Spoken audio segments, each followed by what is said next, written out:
நான் இன்னைக்கு ரவா பொங்கல் செய்ய போறேன். ரவா பொங்கல் வந்து என்னன்னா மிளகு பொங்கல் வந்து நம்ம எப்படி செய்வோமோ அதே மாதிரி தான், கொஞ்சம் வித்தியாசமா இருக்கும்.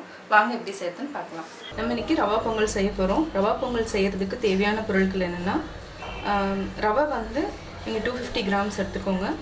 அதே மாதிரி பாசி பருப்பு வந்து இப்போ 200 கிராம்ஸுக்கு வந்து 50 கிராம்ஸ் வந்து பருப்பு எடுத்துக்கிறோம். பாசி பருப்பு எடுத்து நான் வேக வச்சு நான் இப்போ வச்சுருக்கேன். அடுத்தது என்னென்னா கீ வந்து என்னென்னா கொஞ்சமாக எடுத்துக்கோங்க. ஏன்னா பெரியவங்களாம் சாப்பிட்றதுனால நம்ம வந்து கீ வந்து ஒரு 25 ml எடுத்துக்கலாம். அதே மாதிரி ரீஃபைண்ட் ஆயில் வந்து 25 ml எடுத்துருக்கேன். பெருங்காயம் தாளிக்கிறதுக்கு, தேவையான அளவு உப்பு.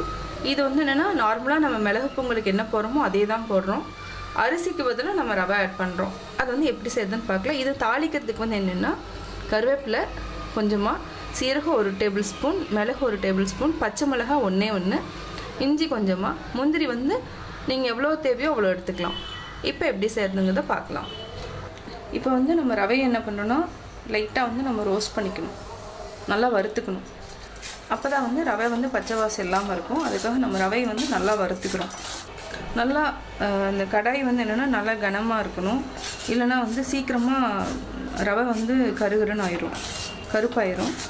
ஸோ இது மாதிரி கனமான பாத்திரம்னா மெதுவாக சூடாகும், கொஞ்சம் ஈஸியாக வந்து அந்த கருப்பாகாமல் பார்த்துக்கலாம். நம்ம நீங்கள் ரவை வறுக்கிறதுனா நீங்கள் எப்போவெல்லாம் ஃப்ரீயாக இருக்கிறீங்களோ அப்போ கூட வறுத்து நம்ம வந்து ஒரு கண்டெய்னரில் நம்ம போட்டு வச்சிடலாம், டைட் கண்டெய்னரில். இப்போ வந்து அவங்க ரோஸ்ட் பண்ணுறது அப்படிங்கிறது என்னென்னா ஆல்ரெடி ரோஸ்டடுன்னு கொடுத்துருப்பாங்க.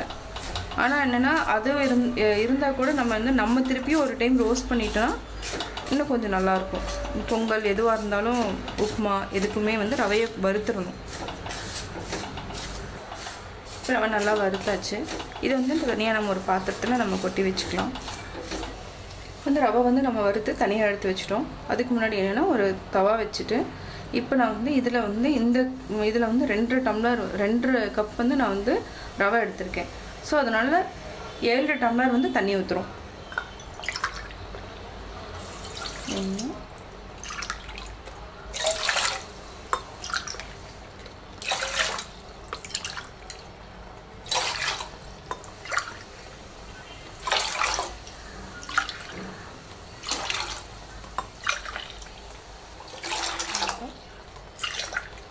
ஏழு டம்ளர் நம்ம தண்ணி ஊற்றிட்டோம். நல்லா தண்ணி வந்து கொதிக்கணும். இந்த ரவா பொங்கலுக்கு வந்து என்னென்னா ஒரு சிலர் மஞ்சத்தூள் கூட போட்டு செய்வாங்க. தேவைன்னா உங்களுக்கு கலர் வந்து வேணும் அப்படின்னீங்கன்னா நீங்கள் மஞ்சத்தூள் கூட போட்டு செஞ்சுக்கலாம்.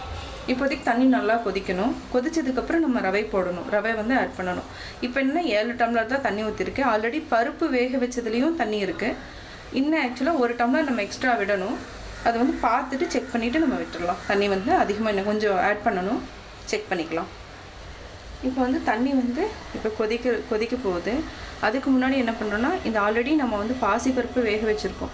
இந்த தண்ணி வேக வச்சு இது பண்ணி அந்த தண்ணியும் நம்ம இதில் ஆட் பண்ணிக்கலாம், பாசிப்பருப்போடு ஆட் பண்ணிக்கலாம். ஏன்னா தண்ணி வந்து நிறையா இருந்துச்சுன்னா தான் அந்த பொங்கலினோட அந்த டேஸ்ட்டு நல்லா லிக்விடாக வரணும். ஸோ நல்லா டேஸ்ட்டாக இருக்கும். இப்போ நம்ம மூடி வச்சுருக்கிறோம். நல்லா பாயில் ஆனதுக்கப்புறம் நம்ம வந்து ரவை போட்டு வேக வச்சிடலாம். தண்ணி கொதிக்க போகுது. இப்போ வந்து சால்ட் போட்டு நம்ம செக் பண்ணிக்கலாம். எவ்வளோ தேவையோ அவ்வளோ சால்ட் போட்டு நம்ம செக் பண்ணிக்கணும்.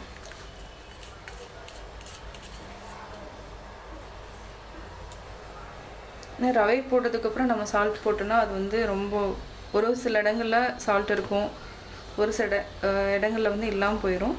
ஸோ அதனால் தண்ணியாக இருக்கிறப்பவே நம்ம அதில் போட்டு சால்ட்டு நல்லா மிக்ஸ் பண்ணிட்டோன்னா நல்லா கரைஞ்சிரும்.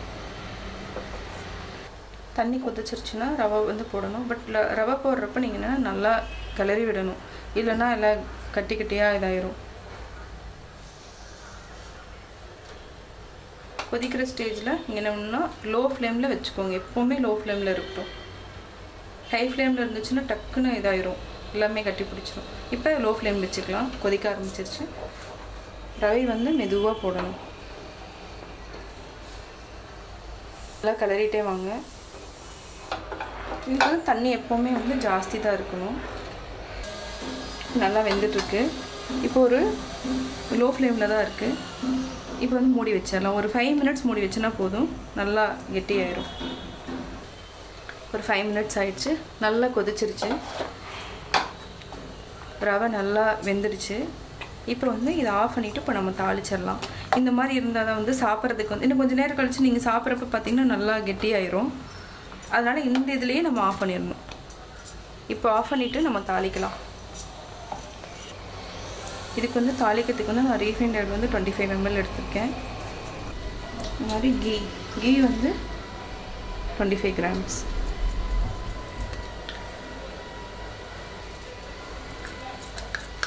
கீ வந்து நம்ம வந்து நிறையா சேர்த்தணும்னு அவசியம் இல்லை. குழந்தைகளுக்கு வந்து நீங்கள் தனியாக வந்து ஒரு பிளேட்டில் போட்டு கொடுக்குறப்போ கொஞ்சம் ஆட் பண்ணிக்கோங்க.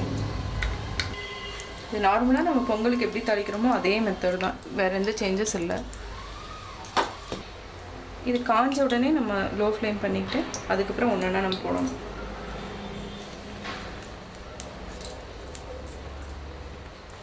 சீரகம், மிளகு, பச்சை மிளகாய், இஞ்சி, அதுக்கப்புறம் கருவேப்பிலை,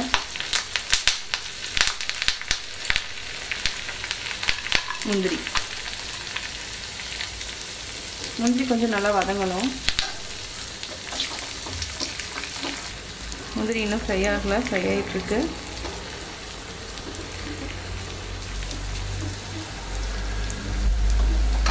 இப்போ வந்து பெருங்காயம் வந்து நம்ம ஆட் பண்ணிக்கலாம். பெருங்காயம் போட்டுக்கலாம்.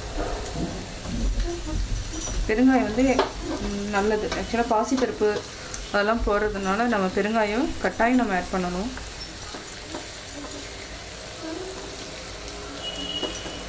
இதை வந்து நம்ம வந்து என்னென்னா ரவா பொங்கல் செஞ்சு வச்சுருக்கிறத இப்போ அதில் வந்து நம்ம ஆட் பண்ணணும். கேஸ் ஆஃப் பண்ணிடலாம். இப்போ வந்து நம்ம இதை வந்து எடுத்துட்டு இந்த இதில் ஊற்றணும்.